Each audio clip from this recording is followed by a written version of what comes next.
Debo confesar que desde el principio sentí simpatía y admiración por Francisco Serrano, un hombre al que la vida le dio un vuelco aquel 3 de diciembre de 1997, y desde ese momento se ha dedicado a ayudar a su padre, sacrificando incluso parte de su vida familiar y profesional para entregarse por entero a esta causa.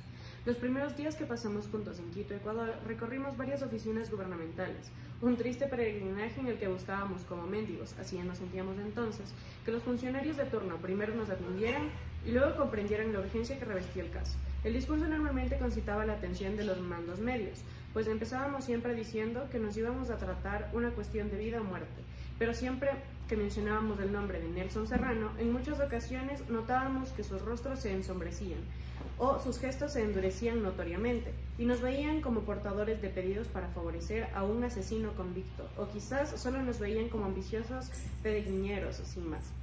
Por supuesto, todo solía cambiar cuando exponíamos el caso y descubríamos ante los funcionarios los actos de corrupción y delitos que envolvían el suceso. Aquella tarde de que en el Ecuador era responsable por la ofensa de Nelson Serrano en las Cortes estadounidenses, en virtud de lo resuelto por la Comisión Interamericana de Derechos Humanos y por el propio gobierno del 2008.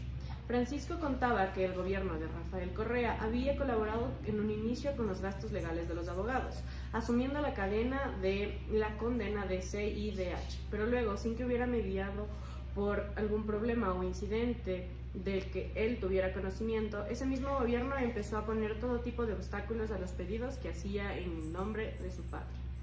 De forma incomprensible, decía Francisco, se produjo un cambio en las máximas autoridades de aquel gobierno frente al caso de mi padre. Una funcionaria de la presidencia, en una ocasión, le dijo de forma descortés que dejara de pedir dinero al gobierno, pues su padre estaba condenado por un crimen en el que él había sido encontrado culpable. Aunque muchos de los funcionarios seguían siendo los mismos, las autoridades cambiaban con frecuencia, de modo que siempre había la necesidad de visitar otra vez las oficinas públicas, explicar nuevamente el caso y solicitar lo que en ese momento era necesario.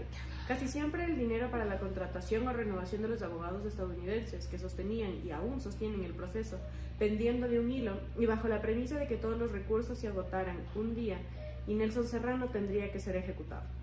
En el 2018, Francisco tenía 54 años. Su vida se dividía entre el manejo de la empresa que fundó su padre, American Silk Services, su familia, compuesta por 2 hijos mayores de edad, su nueva esposa Alexandra, y el incesante y extenuante trabajo de salvar a su padre.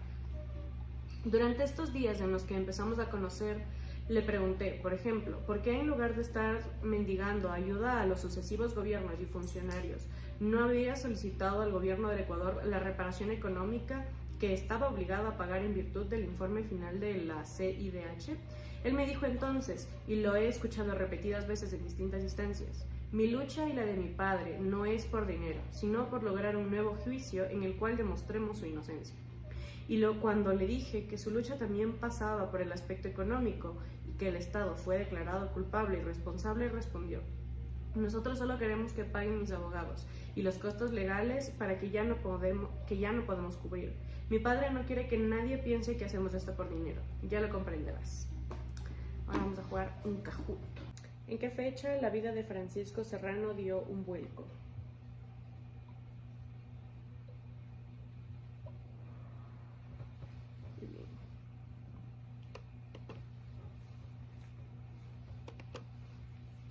Los rostros de las personas se ensombrecían cuando el agente mencionaba el nombre de Nelson Serrano.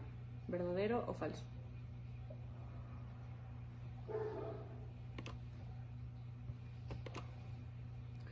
¿Qué gobierno colaboró con los gastos legales iniciales de los abogados de Serrano, asumiendo la condena del CIDH? ¿Gobierno de Rafael Correa, de Gabriel García Márquez, de Lenín Moreno o de José María Velasco Ibarra? Inteligente.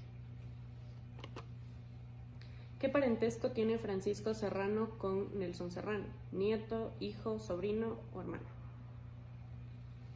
Muy bien. ¿Vas todo bien, Diosito? Ya. La lucha de los Serrano es simplemente por ganar dinero, ¿verdadero o falso?